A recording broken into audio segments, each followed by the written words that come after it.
আসসালামু আলাইকুম। আশা করি সবাই অনেক ভালো আছেন।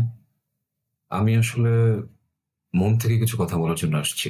আমার পরিবার আমাকে কারো ব্যক্তিগত বিষয় নিয়ে কথা বলা, কারো গোপনীয়তা নিয়ে কথা বলা কিংবা কাউকে ছোট করে কথা বলা, কাউকে এক্সপোজ করা একদমই সোজা সাপটা বলতে গেলে কাউকে এক্সপোজ করা শিখায় নাই। কৃতজ্ঞ থাকতে শিখাইছে। এবং আমি কৃতজ্ঞ থাকতে আসলে পছন্দ করি ব্যক্তি জীবনে। যে যেটাই করছে আমার জন্য ব্যক্তি জীবনে, আমি তাকে সারা জীবন মনে রাখার চেষ্টা করি। এটা আমার বাবা-মা থেকে পাওয়া শিক্ষা, আমার পরিবার থেকে পাওয়া শিক্ষা। আমি বনিয়ামিনের সাথে ঘুরছি। অস্বীকার করার সুযোগ নেই। তিনি আমাকে নিয়ে ৩ টা পোস্ট করেছেন, আমার প্রশংসা করেছেন, মিডিয়াতে আমাকে নিয়ে কথা বলেছেন, ফেসবুকে কথা বলেছেন, লাইভে কথা বলেছেন, সময় টেলিভিশনে কথা বলেছেন, আ চ্যানেল আইতে কথা বলেছেন এবং তার সাথে আমি ১৭ টা জেলা ঘুরেছি এবং তার থেকে বড় ব্যাপার হলো তিনি আমাকে ছোট, ছোট কিছু গিফট করেছিলেন। টি-শার্ট, একটা ছোট গিয়ার, সাউন্ড সিস্টেম। অস্বীকার কোনোভাবে করতে পারবো না। যেটা সত্য সেটা সত্য। এবং আমি এটা অস্বীকার করিনি, করার প্রশ্নই আসে না এবং এসব বিষয় নিয়ে কোনো কথা বলিনি। আমার কথা হচ্ছে, আপনার তো প্রয়োজন ছিল না মিডিয়া পাড়ায় গিয়ে আমাকে নিয়ে বলা যে রাসেলকে আমি অস্ট্রেলিয়া নিবো, রাসেলকে মালদ্বীপ নিবো, শ্রীলঙ্কা নিবো, মালয়েশিয়া নিবো। আমি তো চাই নাই, আপনাকে বলি নাই স্যার আমাকে নিয়ে যান। তাহলে স্যার কেন বলতে গেলেন আপনি? তাও কোনো সমস্যা নাই। বলছেন স্যার ঠিক আছে।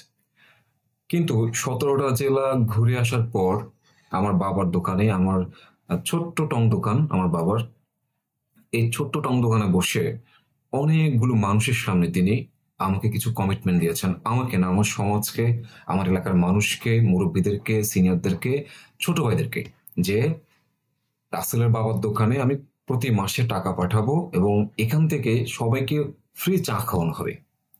আপনি যেহেতু আমরা একটা এলাকায় থাকি, একটা উপজেলায় থাকি, একটি একটি উপজেলার মানুষের বিহেভ, ব্যবহার বা মানসিকতা কেমন হয় সেটা আপনারা জানেন।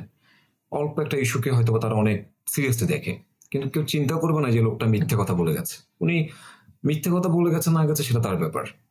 কিন্তু আমার প্রশ্ন হলো, আপনি এমন প্রতিশ্রুতি কেন দিবেন যেটা আমার বাবার উপরে আসবে? ধরেন আপনি আমাকে আমার সামনে বলে গেলেন যে রাসেলকে আমি এ মাস থেকে ১০,০০০ টাকা দিব, এই টাকা দিয়ে রাসেল তোমাদেরকে চা খাওয়াবে। এখন আপনি যদি আমাকে টাকাটা না পাঠান, আমি যদি চা না খাওয়াতে পারি, তখন মানুষ আমাকে কি বলবে যে নিশ্চয়ই রাসেলকে টাকাটা পাঠাচ্ছে, রাসেল কিছু করছে না। এটাই সত্য। এটা আপনারা মেনে নিবেন এবং বললেও আপনারা বিশ্বাস করবেন। ওকে, ঠিক আছে। এখন আমি যখন এলাকায় যাই, এলাকায় থাকি, আমার এলাকার যারা আমাকে ভালোবাসে, আদর করে বা আমার ছোট ভাই, তারা মজার ছলে জিজ্ঞেস করে, কি ভাই, আপনার বাবার কাছে টাকা আসে, চা তো খাওয়াচ্ছেন না।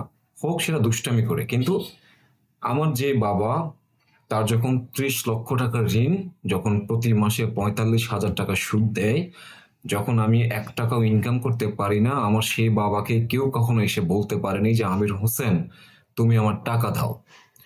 আমার সেই বাবা, যে বাবা আমি বিয়ে করার পর ৭ বছর ধরে আমাকে ক্যারি করছে, আমার সন্তান সহ, স্টিল নাও আমার সেই বাবা, যে বাবা এখন পর্যন্ত আমি পরিবারে কোনো ডোনেট না করলেও আমার পরিবার ২ সন্তান সহ ক্যারি করছে, সেই বাবাকে মানুষ প্রশ্নবিদ্ধ করছে এবং তিনি আমার বাবাকে নিয়ে, বনিয়ামিন আমার বাবাকে নিয়ে টং দোকানদার, চায়ের দোকানদার, গরিব, ছোট লোক বলে কথা বলেছে।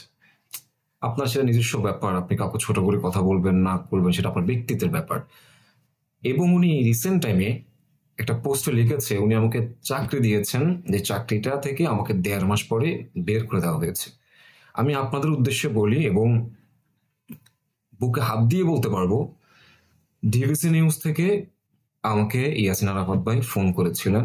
ভদ্রলোক অসম্ভব রকমের ভালোবাসেন, আমাকে স্নেহ করেন। জানি না কেন করেন। মোদকদা অল্প দিনে মানুষটা অনেক স্নেহ করেছেন। রিয়াদ ভাইয়া ছিলেন, তারা দেখেছেন। মারুফ ছিল ভিডিও এডিটর। আমি সেখানে ৭ দিন অফিস করেছি।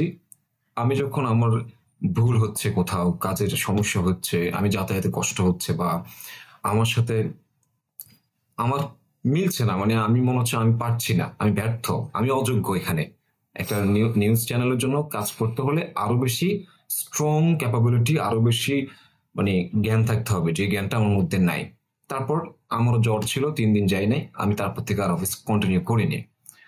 এখন বনিয়ামিন ভাব নিচ্ছেন মানুষের কাছে ইমোশন নিচ্ছেন যে উনি আমাকে ডিবিসিতে চাকরি দিয়েছেন এবং চাকরি দিয়ে উনি আমার চাকরি 1.5 মাস পরে খেয়ে ফেলেছেন।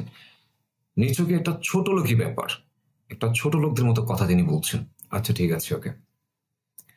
এখন আমি যদি ওনার চারিত্রিক বিষয় নিয়ে কথা বলি, নিশ্চয়ই আপনারা আমাকে খারাপ বলবেন যে রাসেল ভাই তোমার থেকে এটা আশা করি নাই। আমি তাও বলতে চাই না, ইভেন এখনো বলবো না, কারণ আমি যদি বলতে চাই, বিশ্বাস করেন, একটা সুন্দর, শান্তির, সুখের, ভালো মানুষের, ভালো পরিবারের সংসারে ভেঙে যাবে। একটা নারী, যে নারী ছোট ভাইয়ের মতো স্নেহ করেছে আমাকে, তার সংসারটা ভেঙে যাবে, তার বাচ্চাদের ক্যারিয়ারটা হুমকির মুখে পড়বে। আমি সেজন্য এই ব্যাপারটা এড়িয়ে যাচ্ছি। বাট যখন আমার দেয়ালে পিঠ লেগে যাবে কিংবা আমার গায়ে আসবে, আমাকে যেভাবে উনি পোস্টের পর পোস্ট আক্রমণ করছে, তখন আমি ছেড়ে কথা বলতে পারবো না। কারণ আপনাকে যদি কেউ আঘাত করে, আপনি তার কাছে বিনয়ী থাকতে পারবেন ঠিক ততক্ষণ পর্যন্ত যতক্ষণ পর্যন্ত আপনার অস্তিত্বে লাগবে না। আমার বাবাকে ছোট করে কথা বলছে, আমি তাকে নিয়ে কোনো কথা বলতে চাই না, ছোট করতে চাই না। তার নিজস্ব ব্যাপার, সে করছে, তাকে মানুষ কমেন্টে গিয়ে বলতেছে যে আপনার ঠিক হয় নাই। কারণ আমাকে যারা ভালোবাসে, মিস্টার বনি আমিন, আপনার উদ্দেশ্যে বলছি, আমার 80,000 কিংবা 1 লক্ষ ফ্যান বেস, এই ফ্যান বেসটা লয়াল। আমি অনেক মেহনত করে, আবৃত্তি করে, ফটোগ্রাফি করে, কণ্ঠ শ্রমিক হয়ে, লেখালেখি করে ভারত পর্যন্ত পৌঁছায়া চায়ের দোকান থেকেই অল্প অল্প করে এই ফ্যান বেসটা বানাইছি। আপনার ওই 2.1 মিলিয়ন ফলোয়ার থেকেও আমার 80,000 ফ্যান বেস কত শক্তিশালী, সেটা আশা করি আপনি বুঝে গেছেন স্যার। আপনি বনি আমিন বুঝতে পারছেন যে আমার ফ্যান বেসটা কত লয়াল, কত শক্তিশালী। ঠিক আছে, আমার মতো নগণ্য রাসেলকে আপনি ছোট করে কথা বলছেন, আমার কিছু যায় আসে না স্যার। ব্যক্তি জীবনে অনেক রাজনৈতিক নেতা আমাকে হেনস্থ করেছে, অনেক হুমকি দমকি পেয়েছি, কিন্তু মিস্টার বনি আমিন, প্রতিশ্রুতি দেওয়া আর রক্ষা করার মধ্যে অনেক ফারাক। আপনি দিতেই পারেন, আপনার এটা ট্রেন্ড, আপনার পলিসি। আপনি এখন জামাত নিয়ে কথা বলতেছেন, এখন ইস্যুটা জামাত নিয়ে পোস্ট করলে ভাইরাল হচ্ছে, ওকে স্যার। কিন্তু স্যার, ইমোশন বিজনেস সবসময় করা যায় না স্যার, একটা সময় মানুষ বোর হয়ে যাবে। বিশ্বাস করুন, আমি আপনাকে নিয়ে এই ভিডিওতে কথা বলার মতো ছেলে নই, আমার পরিবার আমাকে শেখায়নি, আমার বাবা মা আমাকে শেখায়নি যে কারো কারো পেছনে গিয়ে কথা বলে তার থেকে সুবিধা নাও। যদি সুবিধা নিতে পারতাম তাহলে সাবেক সরকারের সময় নিতে পারতাম, ইভেন এখনো নিতে পারতাম। বুঝতে পারছেন? হ্যাঁ, আপনি আমার জন্য করছেন, আমি অস্বীকার করিনি। আপনি আমার সাথে, আমাকে 5 স্টার খাওয়াইছেন, আপনি আমাকে নিয়ে ঘুরছেন, আমাকে 17 জেলা দেখাইছেন, আমার নতুন জীবনের অভিজ্ঞতা হয়েছে। আপনার সাথে ঘুরে আমি অনেক কিছু শিখতে পারছি, ক্যারি করেছি, অনেক জানা অজানা আমার জানা হয়েছে, তাই না? এটা অস্বীকার করার সুযোগ নাই। সময় টেলিভিশনে তানভীর ভাই পর্যন্ত আমাকে নোট করছে, অনেক মানুষ আমাকে নোট করছে আপনার মাধ্যমে। আপনার মাধ্যমে আমাকে কিছু মানুষ রেসপেক্ট করছে যে রাসেলটা কে, আমাকে ভিজিট করছে, আমার ইউটিউবে সাবস্ক্রাইব করছে। দেখুন, আমি আপনাকে এক্সপোজ করলে, আমি আপনাকে নিয়ে কথা বললে, আমারও ব্যক্তিত্ব যাবে, আপনারও যাবে। আমার যাবে বলতে আমি গরিব, আমার এটুকু যাবে। বাট আপনার কিচ্ছু হবে না। আমি জানি আপনি বাংলাদেশের নাগরিক নন, আপনি অস্ট্রেলিয়ায় থাকেন, আপনার কিচ্ছু হবে না। বাট আপনার কারণে ওই নারীর সংসার ভেঙে যাবে, ওই পরিবারটা অশান্তি থাকবে, সারা জীবন আমার জন্য বদদোয়া দিবে। হ্যাঁ, মানুষের জীবনে পছন্দের থাকতে পারে, তাদের নিজস্ব ব্যাপার, কিন্তু যখন আমার গায়ে আসবে কিছু একটা, তখন স্যার আমি কিন্তু ছেড়ে কথা বলবো না। আমি সে প্রথম দিন থেকে বলে যাচ্ছি স্যার, আমার সাথে খেলার জন্য না। আপনি আপনি অনেক বড় মানুষ, আপনার 2.5 মিলিয়ন ফলোয়ার, প্রায় 1 কোটি মানুষ ইউটিউবে আপনাকে ফলো করে, আপনাকে দেখে, আপনার কন্টেন্ট দেখে। আপনি আমাকে ডেকে আনছেন, আপনি আমাকে নিয়ে পোস্ট করছেন, আপনি আমার প্রশংসা করছেন, আপনি আমাকে নিয়ে ঢোল বাজাইছেন, আর আমি রাসেল আপনার সেই প্রশংসাটাকে ক্যারি করছি। একটা লোক যখন কাউকে প্রশংসা করে, সম্মান করে, এটাকে ক্যারি করতে হয় বাচ্চার মতো। এই সম্মানটাকে বাঁচিয়ে রাখতে হয়। আপনি যখন আমাকে সম্মান করছেন, আপনার নিশ্চয়ই অনেক ফলোয়ার, আমি নিশ্চয়ই হাতিয়ার সন্তান হিসাবে আপনার এই সম্মানটাকে ক্যারি করবো। আপনাকে নিয়ে পোস্ট করেছি, আপনার প্রশংসার কৃতজ্ঞতা প্রকাশ করেছি, আমার আইডিতে এখনো পড়ে আছে। আপনাকে নিয়ে অনেক পোস্ট করলাম, বরং ওই পোস্ট করার পর আমি আরো উল্টো এখন মানুষের কাছ থেকে খুব বিশ্রী কমেন্ট পাচ্ছি। এবং আপনি আল্লামা দেলোয়ার হোসেন সাইদি, আমাদের ইমোশন, সর্বদলীয় মানুষের এই মানুষটা একটা ইমোশনের জায়গা। এই ইমোশনের জায়গা আপনি যখন আঘাত করেছেন, সে আঘাতের প্রতিটা বাক্য আমার কমেন্ট বক্সে আসছে। সেটা তখন আমি আপনার সাথে সাতক্ষীরা ভ্রমণে ছিলাম। দয়া করে, আমি আপনার সাথে লাগতে চাই না স্যার, আমার লাগার ইচ্ছা নাই, কিন্তু আমি লাগতে গেলে স্যার আমি খুব ক্ষুদ্র, বাট আমার ফ্যান বেস অনেক শক্তিশালী স্যার। বললাম তো আপনার 2.1 মিলিয়ন থেকে আমার 80,000 ছোট্ট ফ্যান বেসটা আমাকে ভালোবাসে। একটা উপজেলার মানুষ আমাকে ভালোবাসে। শুধু উপজেলা বলবো না, যে ভারতবর্ষ পর্যন্ত মানুষ আমাকে ভালোবাসে শুধুমাত্র হয়তোবা সৃষ্টিকতা প্রদত্ত দেওয়া লেখালেখির কারণে। আমি তো কন্টেন্ট ক্রিয়েটর হয়েছি মাত্র 4 থেকে 6 মাস। তার আগেও আমি একজন কণ্ঠ শ্রমিক, একজন রেডিও জকি, একজন এমএস অফিসার, একজন প্রফেশনাল ফটোগ্রাফার। আমি নিজের কথা এই জন্য বলছি যে আপনি আমাকে বানাইছেন, যে কথাটা বলেন আপনি বানান নাই, বরং আপনি আমার প্লেক্সটা ব্যবহার করছেন sir. I am really sorry. Sir এটা কল আসছে, আমি এটা কেটে দিচ্ছি। স্যার মানুষকে ছোটগুলো অনেকভাবে করা যায় স্যার। আমার পরিবার শেখেন আপনাকে এক্সপ্রেস করে। আমি চাইলে আপনাকে এক্সপ্রেস করতে পারি, প্রমাণ সহ এক্সপ্রেস করতে পারি, যে প্রমাণগুলো আপনি যে এজেন্ট মানুষ বলে একটা নির্দিষ্ট দেশের এজেন্ট, সেটা আমি প্রমাণ প্রুভ করে দিতে পারি। একটা ব্যাগ, একটা কয়েন, একটা টুপি দিয়েও আমি আপনাকে এক্সপোজ করতে পারি, একটা পেন ড্রাইভ দিয়ে আমি এক্সপোজ করতে পারি। বাট আমার পরিবার আমাকে শেখায় নাই স্যার। স্যার প্লিজ এখানে শেষ, ব্যাপারটা থামুন। কারণ আমি চাই না আপনার কারণে, আপনার উপর রাগ করে আমি একটা নারীর সংসার ভেঙে দিই, একটা নারীর ক্যারিয়ারটাকে শেষ করে দিই, তার সন্তানদের জীবনে, তার সন্তানদের কাছে তার মাকে ছোট করে দিই। স্যার প্লিজ থামুন, প্লিজ স্যার। কারণ আমার দেয়ালে পিঠ লেগে গেলে আমি তখন চিন্তা করবো না কার সংসার ভেঙে যাবে, কি কষ্ট পাবে। আমি আমার যারা জনতা, আমাকে যারা ভালোবাসেন, আমি তাদের কাছে অনুরোধ করব, ওনার পোস্টে কি লিখবে না লিখবে উনি আমাকে প্লিজ স্ক্রিনশট পাঠাবেন না, আমাকে মেসেজ করবেন না। কারণ সে অনেক বড় মাপের মানুষ, আমার তার সাথে লাগার কোনো ইচ্ছা নেই। তার কাছে পুলিশ প্রশাসন সবকিছু তার সাথে থাকে, আমার পাশে অত শক্তি আমার নাই। বাট আমার জনতার শক্তি আছে, আমার লয়াল ফ্যান বেস আছে, আমার ভালোবাসা আছে। তারপর আমি তার সাথে লাগতে চাইবো না, যাবই না কোনোভাবে। এবং আমি আন্তরিকভাবে দুঃখিত, কারণ আপনাদেরকে এই ব্যাপারটা নিয়ে কয়টা দিন খুব কষ্ট দিচ্ছি। মানে এক ধরনের নিজের ব্যক্তিত্ব হারাচ্ছি, এবং একটা মানুষকে নিয়ে কথা বলতে গেলে নিজেকে ছোট প্রকাশিত হয়, যে সমালোচনা করছে একটা লোক 16টা জেলা ঘুরে এলো, 17টা জেলা ঘুরে এলো। হ্যাঁ অবশ্যই ঘুরেছে উনি আমাকে কক্সবাজার নিয়ে ছেড়ে দিয়েছে রমজান মাসে।